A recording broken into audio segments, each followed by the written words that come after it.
Magazino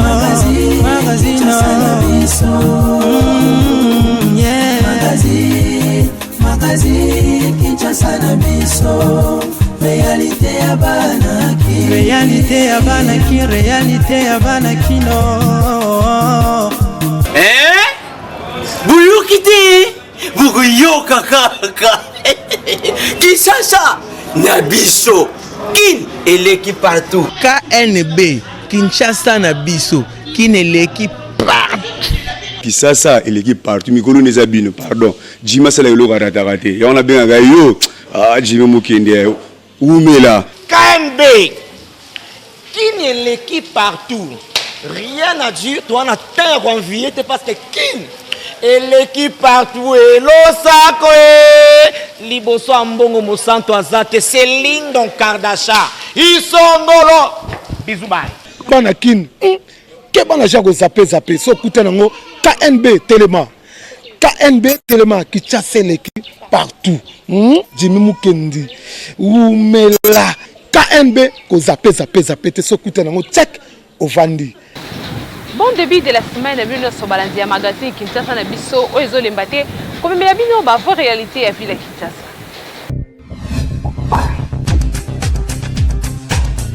On doit mettre sur pied un état de droit. Au nom du Père. Et dans un état de droit, il y a une justice indépendante. Du Fils. Et du peuple. Ce n'est pas pour rien qu'on fait des constitutions. Nous l'avons promis. Pourquoi Mboké débat? Parce que ceux qui arrivent et qui sont censés prêcher par l'exemple, eux prêchent par le mauvais exemple. Nous l'avons défendu. Un état de droit, c'est celui où tout le monde respecte la loi. Soit Mokonzi a bandi pour détourner bandi bako. Mais toi tu crois que balandi on a bazani. Ba on a peko. Nous y avons cru. Mais ce que Mokonzi a lobby abi bon likambo ko pona au salango yo oza mona mai nanga c'est vrai totanga kana yo tu vas en prison. Nous y voilà. État de droit. Société civile n'a pas sinistré ya Uvira babibaki na nzela lelo lundi 27 avril pour na ko exiger na ba délégation gouvernementale o ekendaki na Uvira na somme ya 300 millions de francs congolais oyo ezalaki dekese pour na ko assister ba victime ya inondation. Président ya société civile citoyenne ya RDC na Uvira alobi ke basalaki message que délégation oyo yaki na Uvira pour na ko compatir na ba sinistré na somme ya 300 millions de francs congolais. Malheureusement, baprenaki ki 40 millions ezalaki déjà détournés en faveur ya batu oyo bazalaki na baraka. Kasi na réunion oyo ezalaki organisée dimanche 26 avril dernier, ministre Steve Mbikai alobaki na bango ke 48 millions ezalaki détournés te kasi ezalaki utilisé pour na ko assister ba sinistré ya baraka na territoire ya Fizi. Pour na rappel na inondation ya Uvira esalaki 32 morts, 31 de blessés, plus de 3500 maisons et kendaki na mai, plus de 707 900 bazalaki na église pe na ba école. Kiteti e futaka te tala lelo Madagascar est comme premier pays producteur ya Artemisia o ezali kisi ya kolite contre coronavirus tandis que mutu a découvert yango aza congolais. Okamwa depuis quelques jours, Madagascar azali au cœur ya ba débat cause ezali ke mboka euti ko découvrir pe ko tia à la place publique kisi moko miraculeux contre Covid-19. Mais derrière kisi yango Congolais moko ya médecin a découvert ki yango. Le 20 avril, le président malgache Andy Rajolina a présenté ki kisi yango na kombo ya Covid organique décoction pe tisane bio. Oyo esalemi a partir ya nzete ya Artemisia pe banzete mosusu oyo ezali nanu en secret. Depuis kisi oyo ebimi, Organisation mondiale ya santé oyo tobengaka OMS ezali ko déconseiller fortement usage ya kisi yango. Kasi ba autorité ya mboka Madagascar ba telemeli décision oyo ya OMS. D'ailleurs kutu ba président africain ebele ndeti président Félix Tshisekedi ya République démocratique du Congo na Macky Sall ya Sénégal ba saluer ba effort wana ba autorité malgache ba sali na nzela ya recherche ya ba scientifique africain pour na solution moko contre pandémie oyo ya coronavirus. Soki lelo certaines informations à propos ya kisi oyo ezali garder nanu secret, mais toyebi ke ezali résultat ya congolais oyo le docteur Jérôme Mouniangi ayebani mingi na milieu ya médecine congolaise pour à travailler trop depuis plusieurs années sur banzete mingi si nzete oyo babengi Artemisia. D'ailleurs, a élaboré déjà kutu kisi moko contre paludisme à partir ya nzete yango, mais ti lelo kaka bato ya OMS wana basopoza na consommation pe na commercialisation na yango. Fruit ya bane ebele ya ba recherche a confirmé nzete oyo Artemisia est très efficace sur ba virus ebele, notamment COVID-19. Le 26 avril 2020, alobaki ke asala déjà protocole ya kisi oyo pe a proposaki yango na bamboka ebele ya Afrique, mais kaka Madagascar nde endima produit yango misusu Zamba. Tala lelo oyo Madagascar a commis premier pays producteur ya Artemisia na Afrique likolo ya biboya ezanga tina ete ya biso kutu peuple malgache balobi ata OMS aboyi kisi yango bango bakomela yango nanko po bazali reconnaissant na ba effort oyo ba chercheur na bango basali lelo na Madagascar. Batu nyonso oyo bazalaki testé positivement na COVID-19 eta na bango ezokende de mieux en mieux. Peu depuis consommation ya COVID organique na peuple malgache et banda, aucun cas de contamination signalé depuis 48 heures. Oyo elonga te. N'appel ya bakonzi ya mboka Dr Jérôme Mouniangi oyo apesaki solution basée sur plante Artemisia pour na lutter contre malaria lelo utilisé contre coronavirus. Aza déjà awa na mabele ya Kinshasa bolanda moi message oyo sur combat nae. Chers frères, chères sœurs, merci beaucoup pour tous vos messages. Merci beaucoup pour tout ce que vous faites. Merci beaucoup. Ça m'encourage et ça me donne l'envie de continuer. Mais avant de continuer, nous devons rectifier, recadrer les choses. Emery Patrice Lumumba avait dit le 22 mars 1959, Africains, lèvons-nous. Sékou Touré avait dit le 25 août 1958, nous préférons la liberté. Nous préférons la liberté des Africains dans les essais cliniques. C'est notre droit fondamental. C'est le droit fondamental des Africains. C'est à nous scientifiques, médecins, chercheurs, universitaires, professeurs d'université, qui veulent réclamer la liberté des essais cliniques, non à l'utilisation de médicaments, à l'utilisation des essais sans l'implication, la participation des Africains, non à la violation du protocole de recherche clinique en Afrique. Peuple africain, nous sommes nombreux à réagir sur les réseaux sociaux lorsqu'on nous injurie. Nous sommes nombreux à réagir sur les réseaux sociaux, à signer même des pétitions lorsqu'on nous attaque. C'est très bon. Merci. Emery Patrice Lumumba avait dit il est temps que la solidarité africaine se concrétise. J'aimerais aussi aujourd'hui demander, il est temps que la solidarité africaine, médecins, biologistes, scientifiques, mouvements citoyens, société civile, population africaine se solidarise pour réclamer l'indemnisation des victimes liées aux médicaments. Le faux médicament tue les Africains. L'indemnisation des victimes liées à l'utilisation de certains vaccins. Nous devons nous battre ensemble. Nous comptons sur vous. Nous avons prendre un exemple typique, c'est le vaccin des GSK antipaludiques en cours d'expérimentation sur le continent africain. Les enfants sont décédés après avoir reçu ces vaccins. Les enfants ont eu des cas de méningite après avoir eu ces vaccins. Les enfants africains ont eu des cas de malaria cérébrale après avoir reçu ces vaccins. Nous allons nous battre. Nous allons nous battre ensemble. Nous ne soyons pas épidermiques.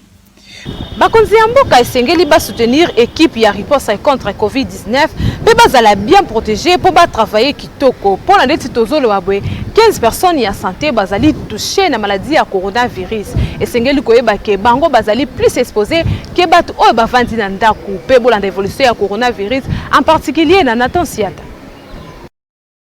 15 professionnels ya santé ya clinique Ngaliema parmi bango 12 mamans na 3 mibali bazali déjà touché na coronavirus. Ndenge tozu ba information samedi le 25 avril 2020 na ba source ya hôpital yango. Selon ba source wana balobi na biso ete base ya contamination na ezali patient moko oyo bazalaki kolandela ye depuis très longtemps na clinique Ngaliema azalaki ko développer ba problème cardiaque. Pe abandaki ko présenter ata signe moko ya COVID-19 te. Ayaki kokutana na médecin traitant na ye pe kana ye et s'aggravaki azalaki conduit na ba service d'urgence pe admis na kati ya ba soins intensifs.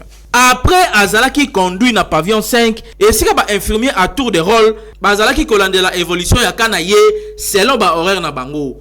Puis médecin na ye par précaution asengaki basala ye test ya COVID-19 bongo ba continuer ko soigner ye. En attendant résultat eya oyo ifalaki euta na INRB ezalaki positif bien entendu patient oyo akufaki déjà. Nde na bongo balandelaki batu nyonso oyo bazalaki en contact na ye pe ba remontaki chaîne ayaki ko découvrir 15 ndeko oyo ya santé mais état na bango nyonso ezali bien po ba découvrir ki malade avant et ça la ba dégâts. Na clinique Ngaliema kutu ba consultation ezalaki suspendu ye moko ministre ya santé docteur Etienne Longondo akitaki kuna pona ko s'enquérir na situation ndenge ezalaki koleka. Crainte ezali ke bandeko nyonso oyo bandeko ya service ya santé bazalaki na bango c'est-à-dire na ba famille comme na société bango pe ezali probable ke bazali contaminé.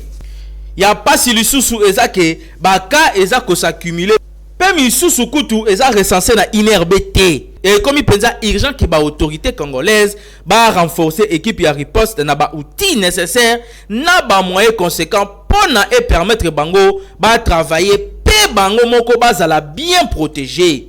Actuellement bilan ezali na 459 cas, 28 décès pe 50 guéris. Ndeko fana na ndaku yebela.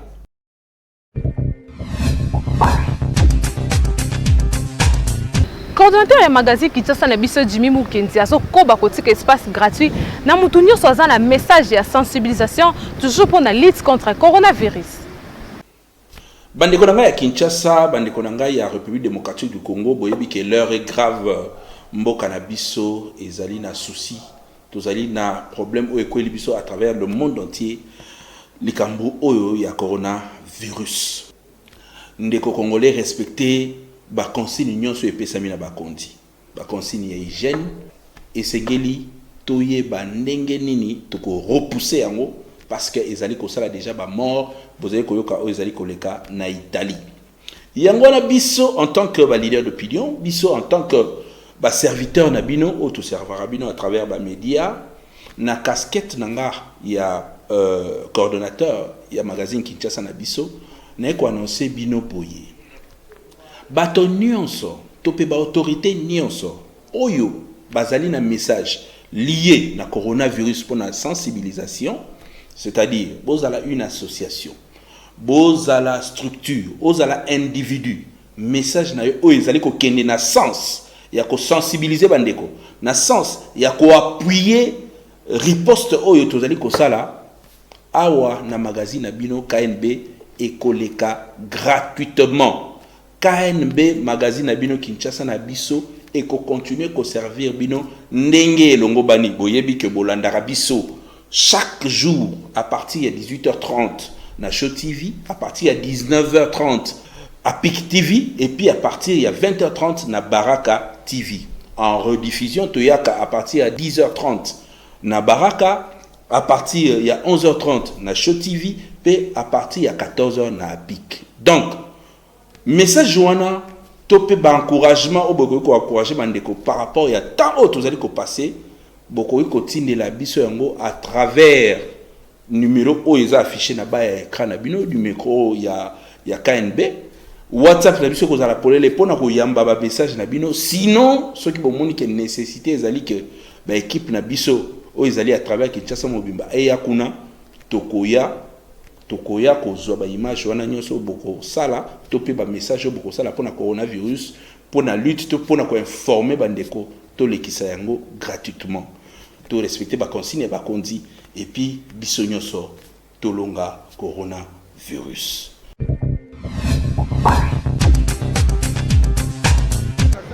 Beltesco a célébré Africa Joyce de kama partout na ville ya Kinshasa. Tango yango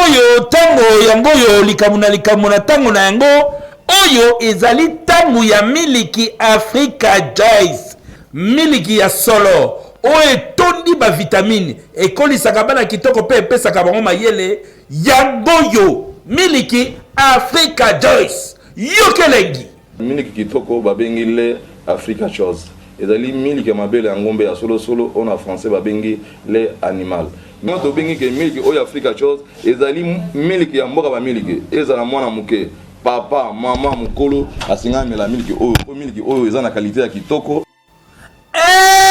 totika baje totika bimela miliki Africa Joyce yango nde ebongi na bana ba jeune ba papa ba mama na ba personne ya 3e âge miliki Africa Joyce.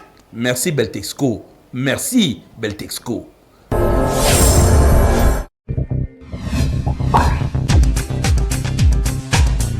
Na ba fiancé ceux qui bolingi bobala na soki mwasi a financier libala wana ba conséquence na ngo ezalaka nini après mariage ba réponse na micro ya Hervé Zakar na Miya Mankala.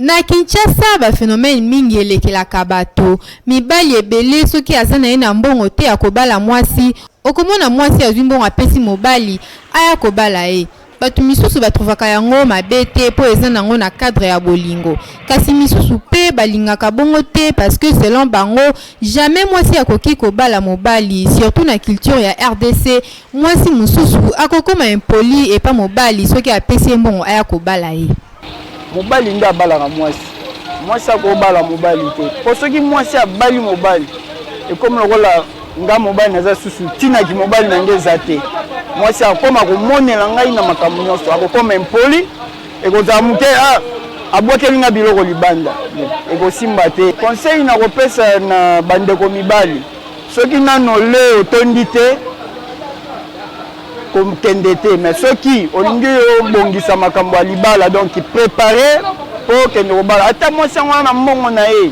yo nde bimisa ya yo nakotuva oza normal te c'est que normalement ndenge nga na yebeli même si na Bible balobango il faut mobali nde fa bala mwasi donc mwasi c'est impossible pour mwasi abala mobali c'est impossible donc ma conséquence nango à la longue nango ezalaka déjà nango ezani tantôt boye et comme lobi mwasi abali yo boane na palais osali mwa likamo boye pe tamsu pe ndakolongola yo kutu yo za eloko te yo moi mamba basi ndezaka mais pour ngai nakondi mango te pour ngai la moni yango eza mabe elingo loba mobali ne mutabalaka mwasi akobala mobali te mobali akoma komonela ye mobali akoma omonela ye mobali akoma omonela ye akope kolinga be basi mususu kobala eza nde motema mutu nde fa mpona kobala a conséquence ezalaka nango mais mpo na nga suna ata so comportement ya mutu mosusu ata mwasi alingi yo ata abali yo soki aza comportement bien akolasaka bisalela bien azalaka bien envers yo eza mabe pourquoi soki ozwi mwasi moko ya mabe mais soki ozwi no mwasi moko aza respect eko arrive nango ke boko avancer na bino mobali oyo alaki na mbongo te maki na bolingo makasi na mwasi na ye mwasi atali te mobali na ngai aza na eloko te isikoli eloko te ya respect soki aza respect te ya mankaka oyo da mobali yo osibi conséquence parce que yo no ndimaki ye apesa yo mbongo yo bala ye soki yoyebi ete mwasi aka respect te maa na mbongo ebele endeni apesinga mbongo na bala yo no ndimaki yango sibi conséquence oyo olingaki eza kor yo sinaki na motu wana na ba pays misusu tomonaka mwasi apesaka dot na famille ya mobali misusu pe dot ezalaka te soki bosepelani bobalani na bino kasi awa na RDC lokola tozali babantu mobali nde esengeli abala mwasi soki mwasi mususu apesi yo mbongo oyo kobala ye akozala na respecté envers yo akomona yo eloko te akozwa autorité sur yo pe akokoma kokomande yo kote mususu pende ko mwasi soki opesi mobali mbongo aya kobala yo akozala capable akosala buzoba po amona na ye pasi te oyo baninga mibali bamonaka avant abala mwasi. Est-ce que eza malamu na ba parents na ndaku soki bolingaka kaka mwana moko bolakisa yango epa bandeko na ye wana misusu boyo kandenge ba parents ba réagir na micro ya Hervé Zaka. Na Bible bakoma bana bazali bénédiction oyo hutaka epai ya Nzambe. Ba parents misusu bakabolaka azolinga bana misusu azo négliger misusu akosombela bana misusu bilamba biloko ebele kasi misusu eloko te nzoka nde ba acte wana e affectaka bana esalaka ke mwana akoma kokanisa papa to mama na yete mutu abota ye. Quelques parents balobaki boye. Ba parents misusu amipesa na bana moko boye balengeli bango makasi na suka nango bakoma bavoyu bakuluna bafazer koza bakosa komeleka ba problème alors komona bano bana on régime ata msusu nsamba sungie sata kane mo defelo terrain ke na États-Unis comme na moyen comme sungaye donc eza boko nzambe tango yo para comme ça boko ndengwana nzambe atalaka nzambe za juste zomo tango yo mo néglige bana wana ekela mo nzambe nzambe rebini moede ni yako kosala de sorte que bana bazana tina na mo ata nga parent conseil na kopesa bata bongo il faut pas qu'on néglige bana moi de tango nzamba peso ezali kabomune nzamba peso alors il faut que koluka moyen mwana na kola pena ba condition malamu place yo mona passe na vie il faut que luka teke on peut pas les étapes wana et wana na kopesa conseil na baboto wana batika ba négliger mwana te mwana taza mabendenge ni aza akotikala ka mwana malamu yo moboto sala effort ya kozongisa mwana na nzela taza mwana mabe ke atosaka yo te ezala bala mususu bafinga ba parents ba mususu baza même kobeta mais okosala nini ezaka likambo ya kotia mwana na mabondeli na maboko ya Nzambe po Nzambe nde mutu apesa biso bana Nzambe nde mutu ateyaka pe bana wana na nzela losambo mi mwana nzela losambo mwana kotosa moboti akokoboya mwana na ete ata eza ata ndenge nini o shege o kuluna boye na bote motema ya bumama ezaka ya bumama non mais yo parent mwana kolekela ona ndenge nini yo nde mutu oboti mwana yo faut dominer mwana makasi omemi na nzela bapriere koteyaka bana ntongo butu nyonso koteyaka bana soki otie mpe programme osali ta na semaine moko ozovandisa bana ozoteya bango ozolakisa bango bolingo na tata moboti ya mayele po akabola bango ta basala nde nini lokola oyo abetisaka ye libaku ye tata alakisaka tata alingaka ete abando pesa oyo mosusu wana eloko na ndenge ya kuku po oyo amona te po soki oyo amoni eosala neti ke ye akaboli bango première position.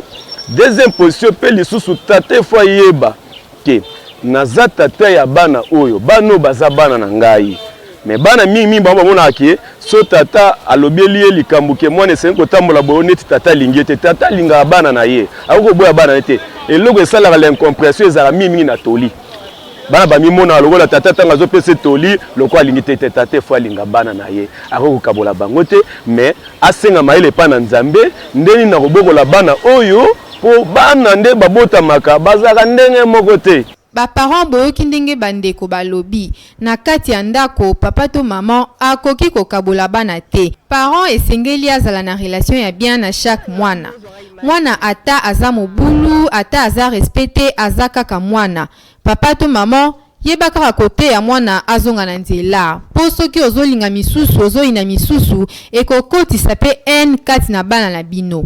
Soki moboti akomi na niveau ya koyina mwana oyo ye moko abota seke mwana pe oza na respecté envers papa to maman esengeli botosa ba parents na bino. Kinshasa eleki partout.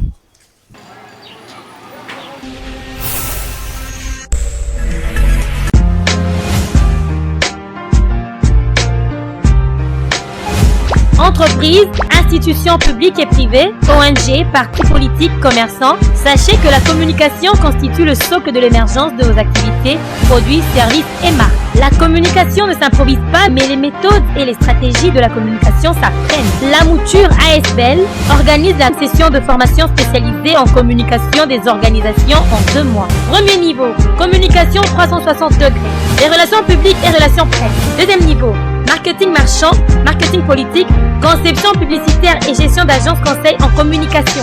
Venez apprendre les méthodes pratiques de la gestion de votre organisation avec les formateurs hautement qualifiés et expérimentés.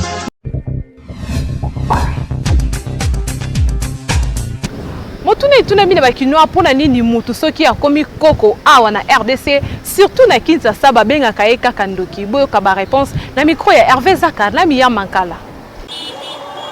Epai ya mindele mutu soki akomi koko anuni abimisuki ya pembe balengelaka ye po aza bibliothèque munene. Kasi na RDC surtout na Kinshasa soki mutu akomi koko bakomaka kobenga ye ndoki. Soki mutu akufi o koko mutu aliye mutu aluki musala azuite koko ndoki. Mususu pe soki atamboli na ye bien te na vie makambo esimbeli ete akangi koko ndoki. Toyebaka te pona nini esala makaboye. So ba yebisi oyo ke nzela eza malamu te. Tala nzela yango oyo. Nzela malamu eza nini pona yo mwana. Pokola na éducation bien. To sa moboti nyonso tata nyonso to ko mona na nzela, mama nyonso ko mona na nzela, fo benga ye, fo to sa ye. Po azola ksa yo nzela ya malamu. Nzela malamu eza nini? Kota kelasi. Tanga kelasi na yo. Tango zo tanga kelasi na yo a partir ya kelasi. Obano zo éducation bien et puis nanda ko pe ozo landa tole batata ozo kola l'éducation moko bien.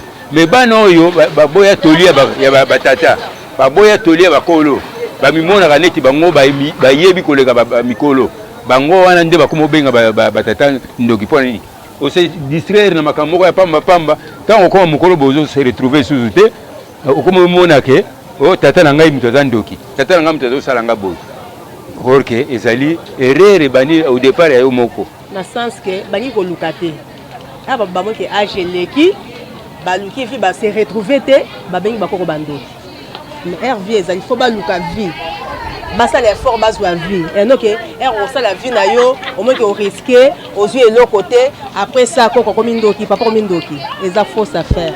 Maman aboti papa na yo to maman na yo azara ndoki te. Pe bomaka yo te.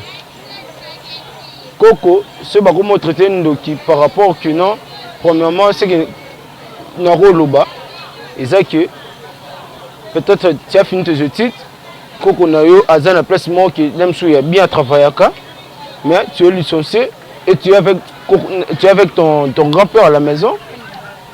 Bon ozana koko no ndaku koko na yo ange pistonné peut-être aza directeur d'une entreprise publique ou bien aza DG d'une entreprise publique alingi ko faire ko pistonné ote yera kandi azos arenga kino a multiplier ba mongo na ye batu mususu baloba kino peut-être koko na ndeza misama mabi. Pourquoi ye azaka ka bien bino ba koko na ye bien bana na ye baza bien te de côté wana babenga kino peut-être koko na bino pe azaka kindoki. Ba papa ba maman bilenge boyoki ndenge bandeko balobi suki ya pembe ezalaka suki ya sagesse. Avant benga koko to papa na yo ndoki po anuni yo moko fanda mitala bien tala etamboli na yo parfois yo moko oza porte malheur ya vie na yo ezaleli ya kokanga bakoko bandoki eza malamu te esengeli bo changer ba comportement avant que bozo ba malédiction. Kinshasa eleki partout. Merci namde ozala ki tellement ebele akola na édition ya mokwalelo ekomi na suka soki bosepela ki na édition ya mokwalelo tika bongo to pesa merci na équipe technique mobimba ya magazine Kinshasa na biso Hervé Zaka double pour moi azaki na sima ya caméra Nathan Siata na réalisation pe na coordination ya Dimi Mukenzi kasi bobo sana ka rendez-vous mon côté ya s'abonner massivement na chaîne YouTube Kinshasa na biso Kinshasa et l'équipe partout.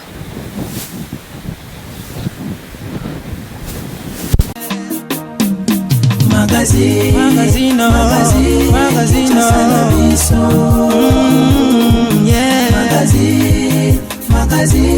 Kinshasa na biso réalité ya banaki réalité ya banaki réalité ya banaki no